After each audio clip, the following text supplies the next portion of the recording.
of Vermont, we defy all the world. Then cheer, cheer, the Green Mountaineer, and cheer. To answer the question that people keep asking me, how are you going to pull your horse trailer? Today is September 21st. We are at that first day of fall as we move into the equinox of the fall of our lives. It's the fall of 2020. It's the fall of my life as I am aging into that section, that third stage. And when I was journaling this morning about what I feel, I came up on something that I haven't really talked about in a way that I think is wildly appropriate for this moment in time. And so I'm going to invite you just to take a deep breath. If you want to think and feel a little bit, this isn't going to be an instructional or informational video. It's just a reflection video. A little bit of thought, something to sort of launch your autumn season with. I'm going to invite you to take a deep breath. I found a camera that I could take pictures with outside, so we're going to have a brief break and I will see you on the other side. I know for myself, if I don't acknowledge the grief and the sense of loss, then it just becomes something that gets a heaviness within me. And on the other side of that is just this incredibly deep peace and powerful strength. And that's something I've only learned through time and lots of things to grieve. If there's anything I'm an expert at, it's loss and letting go. And it's not something I would have signed up for, but it is something that I feel proud of myself for having the capacity to move through very extreme circumstances and come out on the other side stronger and better for it. So we're officially launching into the autumn of 2020. It is so tumultuous out in the world as we're doing an official countdown to an election, to a way of life. We just don't know. We're having a cow apocalypse, so there's cows everywhere.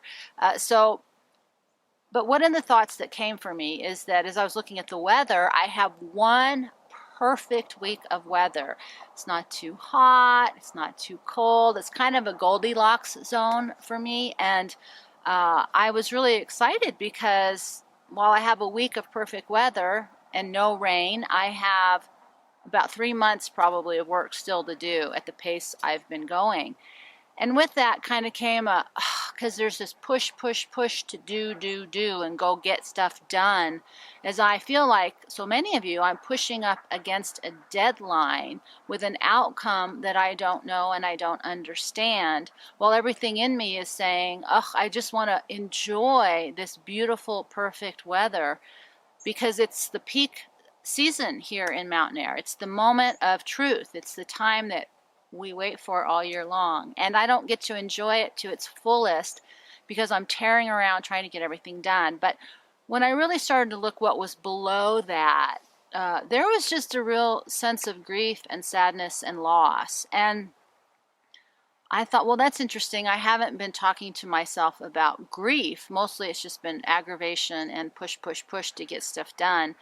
And the more I thought about it, the more I thought about how we're moving into this section of time that we know as fall, where traditionally it's a harvest, it's a celebration, it's the beautiful bounty of a good spring planting and a abundant summer.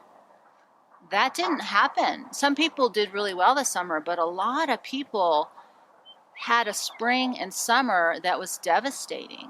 They lost their business, they lost their home in the fire, they're going to be losing their home through eviction and foreclosure. It's been a pretty rough spring and summer season. So as we move into the fall, right, a time that we typically get to kind of relax and enjoy all the fruits of our labor all summer and spring long, most of us are kind of sitting around holding our breath, hoping that everything's going to go back to normal, with every indication that this winter is going to be crazy, whether it's election chaos, whether it's a resurgence of the virus, whether it's now that the government money is drying up, this huge reality check is going to come with the absence of checks. So what's in our future is pretty terrifying. And so, you know, I've had this push, right, to go get done, so I can be safe, or whatever, you know, outcome is going to come. And that's when I was thinking about what's really happening is there's just a part of me that's grieving.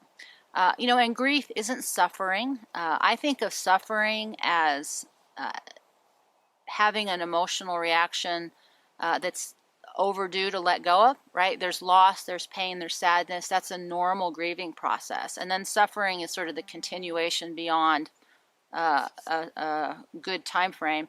And I think that there's just grieving going on. I mean, how could you not be grieving the loss of so much of what has been our normal?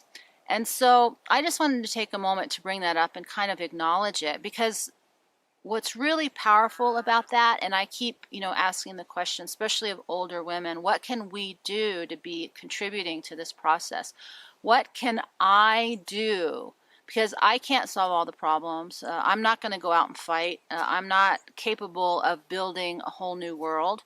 I may have the knowledge to participate in these things, but I just don't have the energy or the capacity to do, you know, the big active stuff. But what I do have the capacity to do, and this is so powerful because it's not just my grief. There is a collective global grief that's happening. And I thought, you know, that would be a gift I could acknowledge by really allowing the grief process to move through me, because on the other side of that deep grief is a tremendous amount of deep peace. And the peace gets lost when we get in the action and the masculine energy of do, function, problem solve. And that's the absence of acknowledging this really powerful feminine process of emotion and feeling, and that we can do it because most of us who are older have already had experiences of deep grief. We know that the only way to avoid the suffering is to allow the feeling itself to move through you. And you can't let it move through you unless you name it. You know, and for most of you know, I like to write in a journal. That's how I get my feelings focused. I can move through them when I acknowledge them. And you know, there's a lot of loss. You know, I had all these ideas about what I wanted to do. I want to make beautiful videos, but I just can't right now. It's just not possible.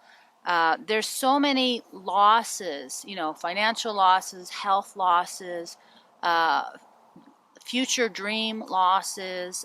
There's just so much loss in this world as we're waiting for something that's probably not coming back, and that's normal.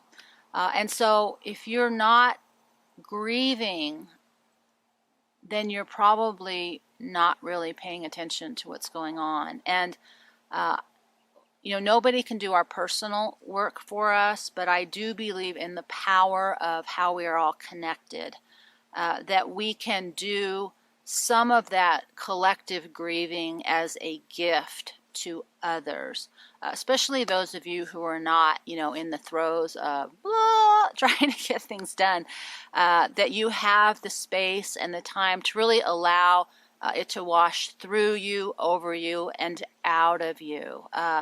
You know, one of the most important things I've learned as I've gotten older is that you know, the first half of life is building up, and the second half of life is letting go. And there is so much more than normal to let go of right now. And so I think I just wanted to name it with you guys because I was really aware of how much I was feeling of just a deep grief about all the things that I wish for both myself and for others that I don't know or will ever be again.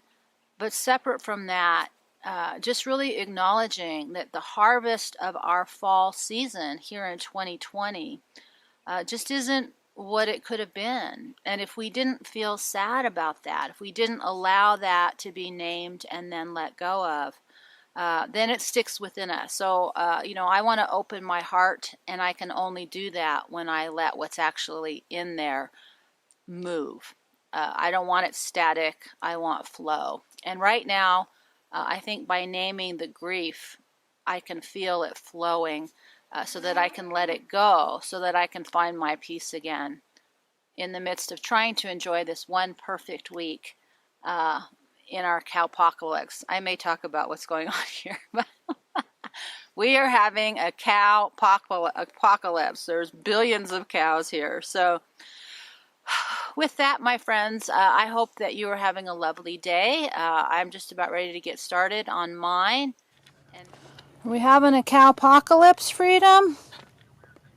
I think we are. One of the things that my heart just longs for is a return to really honoring the four seasons as they were designed to be. There's such a practical aspect to the four seasons of living, but there's also an incredibly beautiful spiritual aspect of it. And what fall is meant to be, bounty, harvest, celebration, we kind of missed out on this year. So I just really want to acknowledge that and take a moment to encourage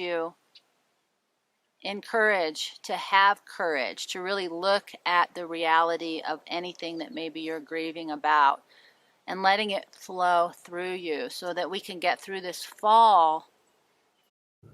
That's the only one I like right there. Little baby. Connected to our peace, to our power, to our strength, and not get swept away by everything that's going on around us. And I will see you next time.